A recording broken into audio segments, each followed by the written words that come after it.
শোনো, যে মুসলমান লাইলাতুল কদরের রাতের ইবাদতের রাতে 1000 মাসের অপেক্ষা উত্তম একটা রাতের ইবাদত, সেই রাতের বেলা ঘুমিয়ে ঘুমিয়ে কাটায়, যে রাতে আল্লাহ মানুষকে গুনাহ ক্ষমা করে দেয়, রমজানের শেষ 10 রাত, এই রাতে ঘুমিয়ে ঘুমিয়ে কাটায়, ওই রাতের খবর জানে না কালকের 1 জানুয়ারি জানোয়াররা লাফাবে কালকের। আর এই মুসলমান জানোয়ারদের সাথে খ্রিস্টানদের মতো, ইহুদিদের মতো, কাফেরদের মতো, মুশরিকদের মতো 31st নাইট 31শে ডিসেম্বর রাত 12টা বাজলে বিশাল আতশবাজি করবে, বিশাল ডিজে এনে এখন থেকে ফিস্টি শুরু করছে। আর এরা রাতের লাইলাতুল কদরের রাতের খবর জানে না, 31st নাইটের খবর জানে, সারা রাত জেগে বাদনামি করে। এরপরে তুমি জিজ্ঞাসা করছো মুসলমান কেন ধ্বংস হচ্ছে? কি বলছি বুঝতে পারছেন না? যারা 1000 মাস অপেক্ষা একটা রাত ইবাদত উত্তম, সেই রাতটা জানে না, খবর নেয় না, রাত জাগতে পারে না। আর আজকের পাড়ার মধ্যে মুসলমান পাড়াগুলোতে গিয়ে দেখুন কি পরিমাণে ডিজে এনে বাজাচ্ছে। এদের মা আছে না এদের বাপ আছে? এদের ইমাম আছে না এদের সমাজে কোনো লোক আছে? আমার তো মনে হয় এদের বাপ মা নেই। বাপ মা থাকলে তাদের মানা করে না। আমার নাম আব্দুল্লাহ জুবায়ের, আমি যদি মদ খাই, আমি যদি চুরি করি, আমি যদি ধর্ষণ করি, আমি যদি সিগারেট খাই, আমি যদি গাঁজা খাই, আমি যদি নারীকে নিয়ে হোটেলে যাই, আমি যদি পতিতাখানায় যাই, আমার বাপ মা শুনে যদি চুপ থাকে, তার মানে আমার বাপ মা এই অপরাধের, কি বলছি বুঝতে পারছেন, এই অপরাধের সমান অপরাধী, সমান ভিকটিম, সমান পাপী। আপনার ছেলে, পাড়ার মুসলমানরা রাত্রেবেলা ঘুমাচ্ছে, পাশের পাড়ায় হিন্দু আছে তারাও ঘুমাচ্ছে, অসুস্থ মানুষ রাত্রেবেলা রাত্রে একটু ঘুমাচ্ছে, একজন আল্লাহওয়ালা ব্যক্তি রাত্রে তাহাজ্জুদ পড়ছে, একটা ছোট বাচ্চা ছেলে রাত্রেবেলা ঘুমাচ্ছে। তুমি 18-20টা বড় বড় বক্স এনে লাইটিং করে সারা রাত মুরগি জবাই করবে আর ঢকঢক করে রাম খাবে, বাংলা মাল খাবে, আর তুমি এরপরে মুসলমান দাবি করছো। তোমার বাপ মা থাকলে তুমি এই কাজ করো? তোমার বাপ মা নাই, তুমি বাপ মা ছাড়াই জন্ম নিয়েছো, এই জন্য হারামি কাজ করছো। হারামি না হলে হারাম কাজ করে নাকি? কি বলছি কথা বুঝতে পারছেন না? এর জন্য আগিয়ে আসতে হবে সমাজের যুবকদের, আগিয়ে আসতে হবে ইমামদের, আগিয়ে আসতে হবে সমাজের যারা রাজ্য, যারা দেশ, যারা সমাজ পরিচালনা করছে, তাদেরকে আগিয়ে আসতে হবে। কেউ যদি বলে না না ওরা ছোট ছেলে, ওদের জ্ঞান বুদ্ধি আছে, ওরা একটু আনন্দ করছে, কি করছে বলো? আনন্দ করছে। তো তোমার ছেলে কাল সকালবেলা যদি শূকর কিনে এনে বাড়িতে পোষে, তুমি মেনে নেবে? হ্যাঁ, যে আমার ছোট ছেলেটা শুয়োরের বাচ্চা কিনে এনেছে, ওকে খাওয়াই, মানবেন তো? কথা বলে না, মানবেন? এটা না মানলে ওটা মানলে কি করে? পাড়া থেকে এই সমস্ত হারাম কাজ যাতে বন্ধ হয় আপনারা রুখে দেবেন, বলুন ইনশাআল্লাহ। এর জন্য চাই যুবকদের আগিয়ে আসতে হবে। অসামাজিক, শরিয়াত বিরোধী, ইসলাম বিরোধী, দেশ বিরোধী কোন রকম কাজ পাড়ায় চলতে দেবেন না। আপনি রাত্রেবেলা ড্যান্স করছেন, নিজের ঘরে গিয়ে লুঙ্গি খুলে ড্যান্স করুন, লুঙ্গি ড্যান্স করুন না, কি মানা করে যাবেন? যান ঘরে গিয়ে ড্যান্স করুন, ঘরের মধ্যে লাইট জেলে পুরো কাপড় খুলে ক্যামেরার সামনে লাইভ করে লাভ। এই পাড়ার ছেলেদেরকে জুটিয়েছো কেন? আর 2-4টে মেয়ে জুটিয়েছো কেন? আর এত বড় বড় 2 পেয়ার 3 পেয়ার JBL বক্স এনে ডিজে যখন মারছে না, পাড়ার হাটের রোগীগুলো বলছে আল্লাহ এ কোন হারামজাদা এরকম করছে রে, কোন হারামির বাচ্চারা করছে? বলে না এই বলে না। তোমার কাজ তোমাকে প্রমাণ করে দিল তুমি একটা হারামির আওলাদ, তুমি হালাল চাঁদা না। আজকে যে দুনিয়ার উপরে তুমি লাফাচ্ছ, গান করছো, বক্স এনে বাজনা করছো, কালকের কবরে যখন যাবে বুঝতে পারবে আসল ডিজের বাজনাটা কবরে শুরু করবে। তুমি আজকের মাটি কাঁপাচ্ছ, ওই কবর তোমার সেদিন কাঁপিয়ে দেবে, বুঝবে ঠেলা কারে বলে। সেজন্য 31st নাইট, 1 জানুয়ারি, 25শে ডিসেম্বর যারা পালন করে তারা খ্রিস্টানের বাচ্চা, তারা কোনোদিন মুসলমানের আওলাদ হতে পারে না। মুসলমানের আওলাদ, মুসলমানদের সন্তানদের জন্য 31st নাইট পালন করা, 1 জানুয়ারি পালন করা, 25শে ডিসেম্বরই পালন করা, এগুলো একদম জাহান্নামের কাজ, হারাম কাজ, বিদআত কাজ, মুশরিকিনদের কাজ। মুসলমান এখন আবার বলে জন্মদিন পালন করছে, জন্মদিন কি পালন করছে? ছেলে মেয়ে জন্মদিন করে, আছে না নাই? জন্মদিনে কেক কাটে, হ্যাপি বার্থডে টু ইউ। শয়তান বলছে, কত বড় শয়তান দেখেছে, আমার চাইতে বড় শয়তান, আমিও কোনোদিন জন্মদিবস পালন করিনি। শয়তান দেখছে আর বলছে আমারও কোনোদিন জন্মদিবস পালন করিনি, তুই তো আমার চাইতে 1 ইঞ্চি বেশি। কি গো, কোন জন্মদিবস মৃত্যু দিবসের সঙ্গে মুসলমানদের সম্পর্ক নাই। যেটা শোনাতে শোনাতে এখানে চলে আসলাম, বাবাজিরা, আল্লাহ ভাইরা, কবরকে দিয়ে বেশি করে ভয় করব, বলুন ইনশাআল্লাহ। মানুষের টাকা পয়সা সম্পদ মোহ এগুলো কবরে যাওয়ার আগে তার চেতনা ফিরবে না। আল্লাহকুমুত তাকাসুর হাত্তা যুরতুমুল মাকাবির কাল্লা সাওফা তা'লামুন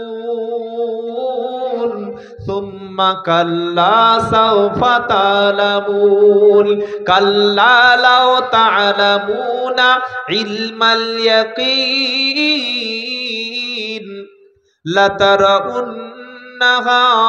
লাতারাউন্নাল জাহিম। মানুষের লোভ লালসা অর্থ সম্পদ, মানুষের লোভ মূলত দুটি, একটা হলো নারীর লোভ আর একটা হলো টাকার লোভ। কটা? দুটো। এটা হাদিসেও আছে, মা তারাকতু বাদি ফিতনাতান আও দাররু আলার রিজালি মিনান নিসা। আল্লাহর নবী বলছেন, আমার উম্মতের জন্য, বিশেষ করে পুরুষের জন্য, নারীর চাইতে বড় ফিতনার একটাও। কত ছেলে তার জীবন ল্যাপস করেছে নারীর পাল্লায় পড়ে, শুনছেন আপনারা? মানুষের লোভ মানুষের লালসা এটা কবরে যাওয়ার আগ পর্যন্ত শেষ হবে না। মানুষের লোভের কোনো শেষ নাই, যত টাকা যেন আরো চাই। এক রাতে 20,000 টাকা ইনকাম করে শুয়ে শুয়ে মনে করছে, রব্বানা যদি 30,000 হতো ভালো হতো। আছে না নাই? কি গো, মাসের শেষে 50,000 টাকা সরকারি মাইনে পায়, আবার রাস্তায় হাত পেতে পুলিশ অফিসার ঘুষের টাকা খায়। এর মধ্যে কি আছে? এটা মানুষ না। যারা গরিব মানুষের গাড়ি থামিয়ে হাজার হাজার টাকা 50-60,000 টাকা ইনকাম করে, সরকার থেকে বেতন পায়, চাকরির পরে পেনশন পাবে, আবার বছরে বছরে ছুটি পাবে, সরকার থেকে মেডিকেল পাবে, সবকিছু পাওয়ার পরে সরকারি অফিসার হয়ে যারা মানুষের কাছে হাত পেতে টাকা নেয়, এরা হলো 1 নম্বর হারামখোর। এরকম হারামখোর সারা জীবন ঘুষের টাকায় চাকরি করে, আবার সারা জীবন হাত পেতে অফিসে ফাইল আটকে ঘুষ খেয়ে ওই টাকা নিয়ে বুড়ো বয়সে হজে যাবে। হজ থেকে ঘুরে এসে সাদা পাঞ্জাবি, সাদা টুপি, সাদা লুঙ্গি পরে পাড়ায় যখন চলবে, সকলে বলবে যাচ্ছে হাজি সাহেব। কি যাচ্ছে? আলহামদুলিল্লাহ, কি যাচ্ছে? আর আল্লাহর ফেরেশতা বলছে যাচ্ছে এটা পাজি সাহেব। তোমরা হাজি মানে চলছে না, ওর ইনকামটা জানো? কি গো, এ টাকায় কোনো সুখ হবে না। তাই কোরআন বলছে, আল্লাহকুমুত তাকাসুর হাত্তা যুরতুমুল মাকাবির। মানুষের লোভ, প্রাচুর্যর লোভ, আশা, সম্পদ, এটা কবর পর্যন্ত শেষ হবে না। কবরে যতদিন না যাবে, ও একটা ঘরে মন পোষায় না, একটা মোবাইলে তার আশা মেটে না, একটা নারীতে আশা মেটে না, একটা ব্যবসায় আশা মেটে না, একটা সুন্দর ঘরে আশা মেটে না, খালি আরো খাবো, আরো চাই, আরো চাই। খেতে পারে না, খেতে পারে না, তাও খাবে। আছে না নাই? কি গো, আছে না নাই? আর যারা ইমানদার গরিব মানুষ, অল্প খায়, অল্প পরে, অল্প ইনকাম, ওতেই আল্লাহ জীবনটা পার করে দেয়। বলুন সুবহানাল্লাহ। যার যত লোভ, যার যত হয় তার তত হয়, খালি নাফরমানি, নাশুকরি। আল্লাহ বলছে তোমার লোভটা সেদিন শেষ হবে যেদিন তোমার কবরে ভরে দেবে। চোখটা খুলে দেখবে শুধু অন্ধকার, লাইট নাই, আলো নাই, পানি নাই, ফ্যান নাই, এসি নাই, বন্ধু নাই, বান্ধব নাই, যে কোনো কারণ হলে খালি ফোন করে লোকের খবর নিতে, তোমার কিন্তু আর খবর কেউ নেবে না। সেই জায়গাটার নাম কি? খবর। সেই জায়গায় যাওয়ার জন্য তুমি কি প্রস্তুতি নিয়েছো চিন্তা করো। বাবাজিরা, আল্লাহ ভাই, আমরা দুনিয়াতে মুসাফির। মুসাফির বোঝেন? আমি আব্দুল্লাহ জুবাইর এসছি আপনাদের গ্রামে দাওয়াতের কাজের উদ্দেশ্য করে। 2 ঘন্টা 3 ঘন্টা ব্যাস চলে যাব। আমি যদি এখানে এসে একটা ঘর তৈরি করি, জমি কিনি, জায়গা কিনি, এটা কি পাগলামি ছাড়া অন্য কিছু? কি গো? আমরা যারা এসেছি দুনিয়ার মুসাফির। তোমার আব্বা সুন্দর ঘর বেঁধেছিল, তোমার দাদু তোমার বাপের জন্য ঘর বেঁধেছিল, এবার দাদু আছে কোথায়? বলো বলো। তোমার আব্বা তোমার জন্য দামি ঘর বেঁধেছিল, ঘরের উপরে কলম তুলেছিল ছাদ ফেলবে বলে, কলমটা রয়ে গেছে, বাপ গেছে চলে। নাকি আছে? বলুন। 16 রড ছেড়ে রেখেছে 1 ফুট করে। এবার আসল রড দেখো কবরে গিয়ে ফেরেশতারা দিয়ে দিচ্ছে। কি কি বুঝলেন? তোমার আব্বা তোমার জন্য পুকুর করেছিল মাছ খাবে বলে, তোমার আব্বা তোমার জন্য গাছ পুঁতেছিল তুমি ফল খাবে বলে, তোমার আব্বা তোমার জন্য কত আশা করেছিল। লোকটা খাটতে খাটতে কবরে চলে গেল। আজ দেখো কবরে হলো তার ঠিকানা। ওখানে নাই জানালা, ওখানে নাই হাওয়া, ওখানে বাতাস নাই, অক্সিজেন নাই, এসি নাই, কিচ্ছু নাই। আমল যদি ভালো কবর জান্নাতের ঘর হবে, আর আমল যদি খারাপ হয় আযাবের শেষ সেখানে হবে না। আহা, তার নাম কবর। মিথ্যা দুনিয়ার ধোকায় আর কতদিন পড়ে থাকবে বলো? আর কতদিন ধোকায় ফেঁসে যাবে? আর কতদিন তুমি নামাজ ছাড়া দিন কাটাবে? আর কতদিন তুমি কোরআন থেকে দূরে সরে থাকবে? আর কতদিন তুমি মুখে আল্লাহর নাম উচ্চারণ করবে না? কবে তুমি মাথায় টুপি পরবে? কবে তুমি মুখে দাড়ি রাখবে? কবে তুমি সালাম দেবে? কবে তুমি হালাল খাদ্য খাবে? কবে তুমি তাহাজ্জুদে উঠে ডাকবে? কবে? এটা কবে? সে ডেটটা তোমার কাছে আছে নাকি মরণ না আসলে তুমি শোধরাবে না? বাবাজিরা, আল্লাহ ভাইরা, পরিবর্তন হবে বলুন ইনশাআল্লাহ। আল্লাহ তার নবীকে বলছে, নবী, ওই বড় বড় বিল্ডিং, এসি ঘর দেখছো, দামি দামি গাড়ি দেখছো, সম্পত্তি দেখছো, এসব দেখে তুমি তাদের দিকে তাকাবে না। কে বলছেন? বলুন। আল্লাহ। ওয়ালা তামুদ্দান্না আইনাইকা ইলা মা মাত্তা'না বিহি আযওয়াজাম মিনহুম যাহরাতাল হায়াতিদ দুনিয়া লিনাফতিনাহুম ফিহি ওয়া রিজকু রাব্বিকা খায়রু আবকা ওয়া আমরু আহলাকা বিসসালাতি ওয়াসতাবির আলাইহা লা নাসআলুকা রিজকা নাহনু নারযুকুকা ওয়াল আকিবাতু লিত্তাকওয়া। 16 পারা 20 পৃষ্ঠা 12 নম্বর লাইন 131-32 নম্বর আয়াত, সূরার নাম তাহা। ওয়ালা তামুদ্দান্না আইনাইকা ইলা মা মাত্তা'না বিহি আযওয়াজাম মিনহুম যাহরাতাল হায়াতিদ দুনিয়া। হে আমার বিশ্ব নবী, পেয়ারা নবী, তুমি মানুষের জীবন দেখবে, চাকচিক্যময় জীবন, ঘর আছে, বাড়ি আছে, স্ট্যাটাস আছে, সহায় সম্পত্তি সবকিছু আছে। হে নবী, তুমি ওই সমস্ত সম্পত্তি, জমি জায়গা, নেতৃত্ব, তাদের সুন্দর জীবন দেখে তুমি তাদের দিকে যেন চোখ মেলে তাকাবে না, ওদের দেখে যেন তুমি একবারও দেখবে না। ওদের সম্পত্তি, ওদের জমি, ওদের জায়গা আমি আল্লাহ এগুলো দিয়েছি লিনাফতিনাহুম ফিহি, তাদের পরীক্ষা করার জন্য। কোন কাফের মুশরিক জাহান্নামী, কোন বেঈমান যেন না বলতে পারে, আল্লাহ তুমি তো আমার ঘর দাওনি, বাড়ি দাওনি, তুমি তো আমার জমি দাওনি, টাকা দাওনি, সম্পদ দাওনি, এগুলি যদি থাকতো আমি মুসলমান হয়ে যেতাম। এসব কথা কিয়ামতের দিন যাতে কেউ না বলতে পারে, বরং তোমাদের চাইতে ওদের বেশি দেব।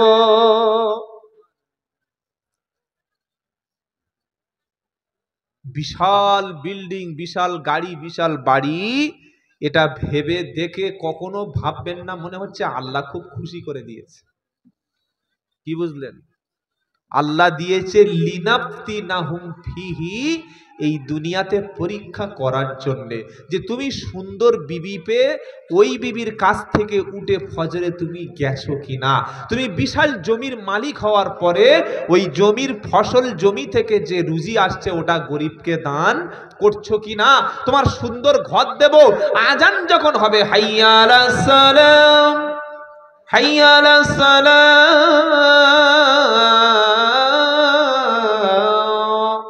আজান হয়ে যাওয়ার পরে আমি আল্লাহ দেখব ওই সুন্দর ঘর থেকে ছেড়ে তুমি আমার ঘরে আসছো কিনা, আমার ঘরে আসছো কিনা দেখব। তোমার ঘর তো ঘর না, আমি আগেই বলেছি নিজের কোনো ঘর এই পৃথিবীতে নাই। আর দুনিয়াতে তাদের ঘর আছে যাদের জান্নাতে ঘর নাই, জান্নাতটা তাদের ঘর দুনিয়াতে যাদের কোনো ঘর নাই। তাদের তো ঘরের দরকার যাদের জান্নাতে কোনো ঘরই নাই। আমাদের আসল বাড়ি কোথায়? আসল বাড়ি কোথায়? শেষ ঠিকানা কবর। শেষ ঠিকানা আজকে মরলে কালকের 2 দিন, পরের দিন কেউ কাঁদবে না। আজকে মরলে কালকের 2 দিন, পরের দিন কেউ কাঁদবে না। যাদের জন্য করলে কামাই তারা তোমার চিনবে না। আজকে মরলে কালকের 2 দিন, পরের দিন কেউ কাঁদবে না। যাদের জন্য করলে কামাই তারা তোমার চিনবে না। চিনবে? ফিরে তাকাবে না। থাকতে সময় করো আমল, থাকতে সময় করো আমল, ঈমান করো খাঁটি। তোমার আমার শেষ ঠিকানা 3.5 হাত মাটি। থাকতে সময় করো আমল, থাকতে সময় করো আমল, ঈমান করো খাঁটি। তোমার আমার শেষ ঠিকানা 3.5 হাত মাটি। থাকতে সময় করো আমল, ঈমান করো খাঁটি। তোমার আমার শেষ ঠিকানা 3.5 হাত মাটি। আজকে মরলে কালকের 2 দিন, পরের দিন কেউ কাঁদবে না। আজকে মরলে কালকের 2 দিন, পরের দিন কেউ কাঁদবে না। যাদের জন্য করলে কামাই তারা তোমার চিনবে না। আল্লাহর দিকে ফিরে আসবো ইনশাআল্লাহ বলেন তো। আল্লাহ তার নবীকে শোনাচ্ছে কাফের বেঈমান মুশরিক ওদেরকে ভরে দিয়েছি সম্পদ, কেন? লিনাফতিনাহুম ফিহি, পরীক্ষা করার জন্য, দেখি ওরা আমাকে চেনে কিনা। ওরা তো কিয়ামতের দিন বলতে পারবে না যে আল্লাহ আমার কিছু দাওনি তাই ঈমান আনিনি। কি বলতে পারবে? আল্লাহ আমার টাকা থাকলে আমি নামাজ পড়তাম, আল্লাহ আমার জমি থাকলে আমি দান করতাম, বলতে পারবে না। নবী ওদের দিকে দেখো না, বরং আমি কি দিয়েছি সেটাই দেখো। আমি আল্লাহ কি দিয়েছি? ওয়া রিজকু রাব্বিকা, এই আয়াতের শেষ অংশ, ওয়া রিজকু রাব্বিকা খায়রু ওয়া আবকা। জোরে হবে না সুবহানাল্লাহ? ওয়া রিজকু রাব্বিকা খায়রু ওয়া আবকা। তোমার আল্লাহর পক্ষ থেকে যে রুজিটা তোমাকে দেয়া হয়েছে ওটাই হলো তোমার জন্য উত্তম এবং ওটাই হলো চিরস্থায়ী। জোরে বলো। ওদের দিকে দেখে লাভ নাই, আমি আল্লাহ যেটা দিয়েছি ওটাই নাও। আল্লাহ বলছেন তোমাকে যে রুজি দিয়েছি আল্লাহর পক্ষ থেকে এটাই চিরস্থায়ী, এটাই সারা জীবন থাকবে, আর এটাই হচ্ছে তোমার জন্য উত্তম। এটা বলে আল্লাহ তার নবীকে বলছে কি? ওয়া আমরু আহলাকা বিসসালাতি ওয়াসতাবির আলাইহা লা নাসআলুকা রিজকা নাহনু নারযুকুকা ওয়াল আকিবাতু লিত্তাকওয়া। ওয়া আমুর, আদেশ দাও, আহালাকা, তোমার পরিবারদের, তোমার ছেলেদের, মেয়েদের, স্ত্রী পুত্র, তোমার ফ্যামিলিদের। আদেশকার জোরে বলুন হুকুম কার? আল্লাহর। কি হুকুম? ওয়া আমুরু আহলাকা, হে নবী তোমার পরিবারকে নির্দেশ দাও। কিসের? ওয়া আমুরু আহলাকা বিসসালাতি, নামাজের নির্দেশ দাও। জোরে বলুন ওয়া আমুরু আহলাকা বিসসালাতি ওয়াসতাবির আলাইহা, নামাজের নির্দেশ দাও আর নিজে তুমি এর উপরে জমে যাও, নিজে তুমি এর উপরে ইস্তিকামাত থেকে যাও। আমি আল্লাহ শুনিয়েছি, নাসআলুকা রিজকা লা নারযুকুকা নাহনু নারযুকুকা, আমি আল্লাহ তোমার কাছে কোনো রুজি চাই না, বরং রুজি আমি আল্লাহ দিয়ে থাকি। আল্লাহ তার রাসূলকে বলছে নামাজের নির্দেশ দাও আর তুমি ধৈর্য ধারণ করো। আপনার পরিবারকে নামাজের নির্দেশ আপনি দেবেন।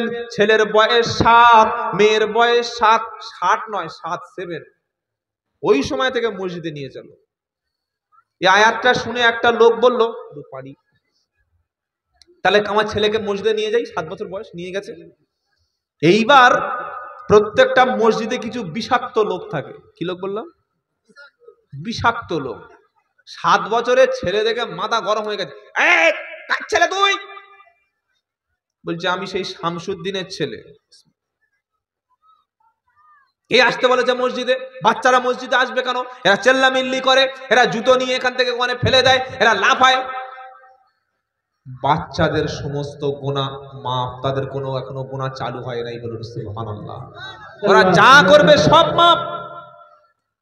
আজকের দিনের বাচ্চারা যদি ছোট ছোট মসজিদে না আসে, তো এই বাচ্চা তো মসজিদে না আসলে তো ফ্রি ফায়ার খেলবে, ও তো পাবজি খেলবে। আগের থেকে এখন মদখোর কমেছে, গাঁজাখোর বেড়েছে। কি বলছেন আপনারা? হ্যাঁ, এখন মদের অত লোক খায় না। এখন গোপটে নাই, মাল বসে বসে বাগানে সুরসুর করে টানছে। কি ভিটামিন খাচ্ছে, ওটার নাম কি? গাঁজাখোর। আর ওদের ঠোঁটগুলো দেখবেন কুকুরের পাছার মতো কালো, আর দাঁতে খৈনি, গুটকা, জর্দা, শেখর, তেরেঙ্গা, শান্তি আর গুটকা খেয়ে খেয়ে দাঁতের ফাঁকে যা মাল আছে বার করলে 5 হাঁড়ি বিরিয়ানি রান্না হয়ে যাবে। কি বুঝলেন? এই গাঁজাখোর ছেলেদের এখন এত আমদানি, আর এদের হাতে যদি একটা বাইক পড়ে আর পিছনে যদি একটা কোনো মেয়ে তুলতে পারে, সর্বনাশ। কার বাপে আর ধরে? ও পুলিশেরা ওসি আসলে ও ঠেকাতে পারবে না। কি ভুল বলছি না ঠিক বলছি গো? তো আপনার ছেলে যদি মসজিদে না যায়, আপনার 7 বছরের ছেলে যদি বাচ্চাদের মসজিদ থেকে তাড়িয়ে দেন, এটা মসজিদ থেকে বাচ্চা অনেকে তাড়ায় না, দেখতেই পারে না বাচ্চা। হ্যাঁ, জুমায় 8 দিন 40 বছর নামাজ পড়ছে, এখনো তাকবীর দিতে জানে না, এখনো ইকামত দিতে জানে না। মুয়াজ্জিন সাহেব শরীর খারাপ, বাড়িতে আছে, হার্টের রোগী।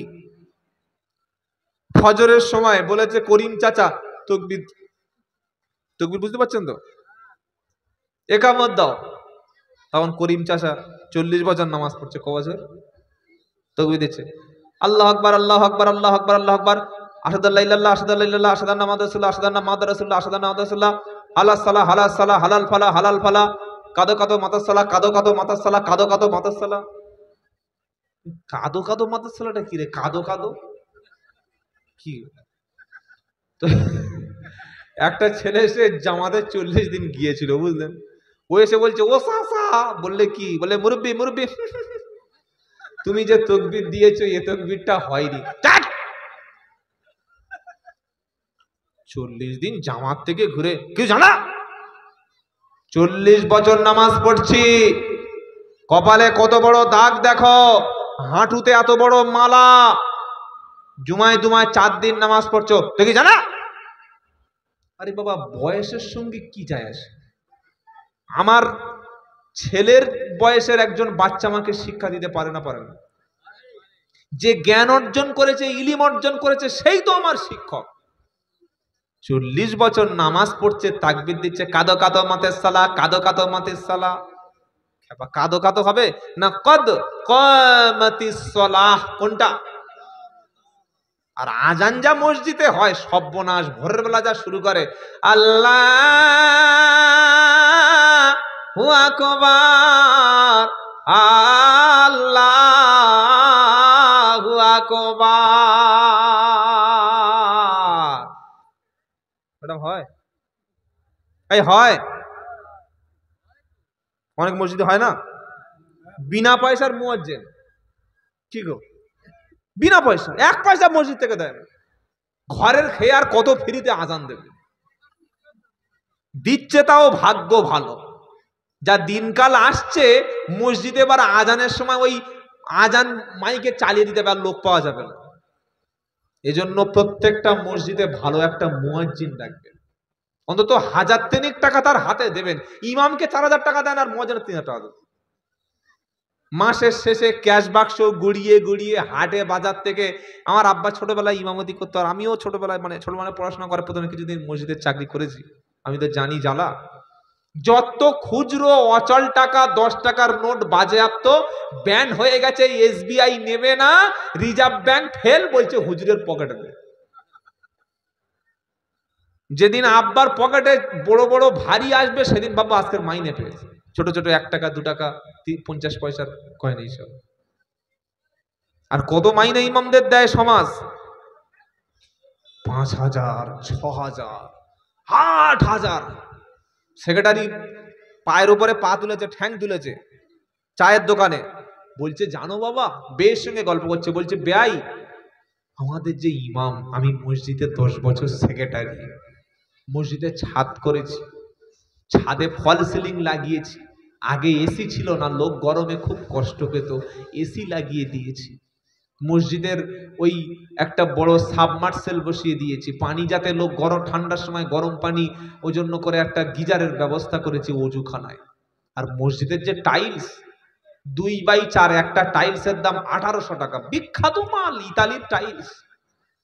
তো বেই তখন বলছে সব করেছো দামি, আগে সিলিং ফ্যান খুলে নিয়ে এসি লাগিয়েছো, আগে মাদুর বিছিয়েছিল, ইট বিছানো ছিল, হাঁটু কেলিয়ে যেত, তুমি তার জন্য টাইলস পেতে দিয়েছো, কাঠের জানালায় মসজিদ থেকে জিন ভূত ঢুকতো, তার জন্য তুমি স্লাইডিং ব্যবস্থা করেছো, সুন্দর মিনার করে দিয়েছো 18 লাখ টাকা দিয়ে। আর এই ইমাম তো দেখছি আজকের 32 বছর ইমামতি করছে, চুল দাড়ি গোঁফ সব, চুল তো মাথা থেকে পা পর্যন্ত পাকতে বাকি নাই, তো ইমামের বেতনটা বেড়েছে? তখন শুনে বলছে চলো তোমার বউ ডাকছে বাড়ি থেকে, ভাত খাবো।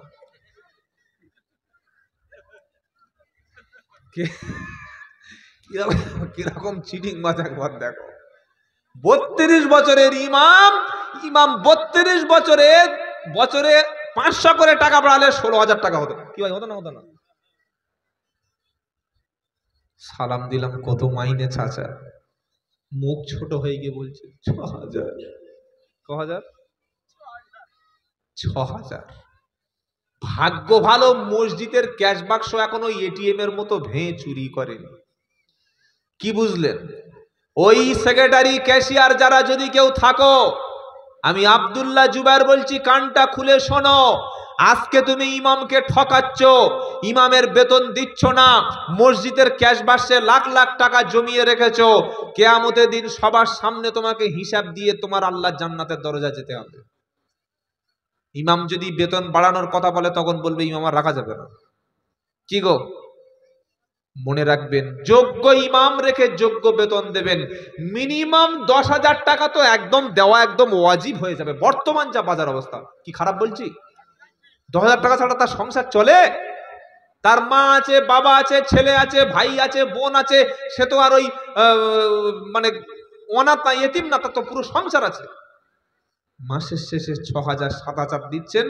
হ্যাঁ, যদি আপনার মসজিদটা মাটির হতো, উপরে বৃষ্টি হলে জল পড়তো, মসজিদে দাঁড়ানোর জায়গা নাই, বাবা পাড়ায় সব ভিখারি রোহিঙ্গা, পয়সা দেয় না, তো 6,000 টাকা দিচ্ছি। পাড়ার যদি 100 ঘর থাকে, 100 করে টাকা দিলে কত টাকা? কথা বলে না। তো 100 টাকা করে যদি মসজিদে না দিতে পারে, তা তোমার বাপ মরে গেলে জানাজা তুমি পড়ে নিও, তোমার মা মরে গেলে জানাজা তুমি পড়ে নিও, তোমার ছেলে যখন কোনো বিপদে পড়বে নিজে ফু দিয়ে নিও, তোমার মেয়ের বিয়েটা তুমি পড়িয়ে নিও, তোমার গরুটা তুমি জবাই করে নিও, তোমার বাড়িতে অনুষ্ঠানে নিজে সেরে নিও, ইমাম খাক আর ঘুমুক, 5,000 টাকা দিলে হয়ে যাবে। 100 বাড়ি মহল্লায় মাসে 100 টাকা মসজিদে দিলে 10,000 টাকা ইমামের দেওয়া ইজি ব্যাপার। ও মাসের শেষে হারামখোর 100 টাকা দেবে না, আর ফোনে 300 টাকা রিচার্জ করছে। বাড়িতে এলসিডি রেখেছে, বউ বলছে আমি এলসিডি দেখবো, আমি হিন্দি সিরিয়াল দেখবো, দেখে জানটা জুড়াবো। স্বামী বলছে চিন্তা করিস না, 700 চ্যানেল ডাউনলোড করে দিয়েছি, 3 মাসে আমি 8,000 নয় 3,000 4,000 টাকা দেবো। 3 মাসে তুমি ডিশ টিভির ডিশ কেবিল লাইনে তুমি মাইনেটা দিয়ে দিতে পারলে, আর মাসের শেষে তোমার পকেট থেকে 100 টাকা মসজিদে যায় না, তুমি মুসলমান না আগা কাটা মুসলমান? ভেবে দেখো। 100 টাকা মসজিদে দিলে খুব কষ্ট হয়। ছেলেকে সায়েন্স পড়াচ্ছে, ফিজিক্স পড়াচ্ছে, কেমিস্ট্রি পড়াচ্ছে, ম্যাথমেটিক্স পড়াচ্ছে, ছেলেকে বড় আলামিন মিশনে, রহমত আলামে মিশনে পড়াচ্ছে, ভর্তি 30,000 আর মাসের শেষে 3,000। মাস শেষ হওয়ার আগে 3 দিন আগে যদি টাকা অ্যাকাউন্টে না দিয়ে দেয়, ছেলেকে বলবে বাড়ি যাও, ট্রান্সফার করে দেবে। আর ইমাম সাহেব বাড়িতে ডেকে ডেকে, এ বাবা চল না, কোরআন পড়বি চল না, হাতে পায়ে ধরে বাচ্চাদের নিয়ে যাচ্ছে, জোহরে পড়াচ্ছে, আসরে পড়াচ্ছে, মাগরিবে পড়াচ্ছে, ফজরে পড়াচ্ছে। সারা দিন তোমার বাচ্চাটা ইমাম সাহেব মানুষ করে নামাজি বানিয়ে দিল, কোরআনওয়ালা বানিয়ে দিল, সুন্নাহওয়ালা বানিয়ে দিল, হারাম থেকে বাঁচিয়ে দিল। মাসের শেষে ইমামের হাতে কোরআন শরীফ শেখানোর জন্য 100 টাকা দিতে পারলে না? বলছে আমাদের হুজুর মক্তবে পড়ায়, ওই বেই গল্প করছে মসজিদের সেক্রেটারি, ক পয়সা দাও। বললে না না, ফ্রিতে বিড়ি দেয়। এই বলো না, ফ্রিতে বিড়ি দেয়? খ্যাপা পাগলা, পাগলাকে বানিয়েছে মসজিদের সেক্রেটারি। খবরদার, কথাটা হয়তো একটু কটূক্তি করে বললাম, কষ্ট নিও না। ইমামের কম বেতন বলে আর ইমাম সাহেবরা কেউ ছেলেদের মাদ্রাসায় দেয় না। হ্যাঁ, যে ইমামের 4,000 5,000 টাকা বেতন, ও ইমাম নিয়ত করেছে আমার ছেলে ভিক্ষা করে খায়, খাবে, ওর আর মাওলানা করবো না, কারণ ও তো জ্বালা বোঝে মসজিদের কি জ্বালা। আর মাদ্রাসার কথা বলবো কথা বলে না। সারা বছর মাদ্রাসার শিক্ষকরা পড়িয়ে রমজান মাসে বলছে হুজুর গুজরাট থেকে কালেকশন করে নাও। গুজরাটে কি ওখানে আসমান থেকে টাকা দিচ্ছে? আপনি টাকা দিতে পারবেন না, শিক্ষক রেখেছেন কেন? মাদ্রাসা চালাচ্ছেন কেন? না গরিব এতিম মানুষ, এতিম এত বড় বিল্ডিং করেছেন কেন? আপনার ছাত্র 50 জন রাখুন, মাদ্রাসায় সফির বাড়ান, কালেকশনের বাড়ান, যেখানে সেখানে একটা করে মাদ্রাসা খুলে বসে আছে। কেন একটা মাদ্রাসা থাকলে পাড়ার সবাই মিলে ওই মাদ্রাসাটা দাওর হাদিস করা যায় না? যায় না? মিশকাত পর্যন্ত চলে, তাও চলুক, কাফিয়া পর্যন্ত চলে, তাও চলুক। ছেলে নাই, কিচ্ছু নাই, 10টা ছেলে, এই এলাকায় একটা, ও এলাকায় একটা, গ্রামে মক্তব বাড়ান, কিন্তু মাদ্রাসা একটা গ্রামে একটা, থানা একটা হোক। কি আমার কথা বুঝতে অসুবিধা হচ্ছে? মনে করছে মাদ্রাসা বন্ধ করে বলছে নাকি রে? মক্তব প্রত্যেক মসজিদে চালু করুন। প্রত্যেকটা মসজিদে মক্তব না থাকলে আপনার সমাজ ধ্বংস হবে, কিন্তু থানা ভিত্তিক, এলাকা ভিত্তিক বড় একটা মাদ্রাসা থাকবে। মাদ্রাসার শিক্ষক দেখছি কি দুরবস্থা। সেদিন বেলডাঙ্গায় একজন বলছিল আমাকে, মুর্শিদাবাদ, বললে হুজুর 80,000 টাকা পাবো মাদ্রাসায়, মাইনে দিতে পারছে না, আমাকে তাড়িয়ে দিয়েছে। এই ব্যাপারগুলো কেন করে? মাদ্রাসার অন্যান্য কাজ তো বন্ধ হচ্ছে না, সব উন্নয়ন হচ্ছে, সবার ঠিক হয়ে যাচ্ছে, খালি শিক্ষক গরিবদেরকে আপনি ঠকাচ্ছেন, ইমামদেরকে ঠকাচ্ছেন। আল্লাহ মাফ করুন, সকলে বলুন আমিন। সত্যটা মেনে নেওয়ার চেষ্টা করুন, শান্তি আসবে ইনশাআল্লাহ। বলুন, যে ইমাম আপনার ছেলেকে মানুষ করে দিল, যে মাদ্রাসার শিক্ষক আপনার ছেলেকে হাফেজ আলেম বানিয়ে দিল, তাকে উপযুক্ত বেতন দেবেন। বলুন ইনশাআল্লাহ। ঠকাবেন না।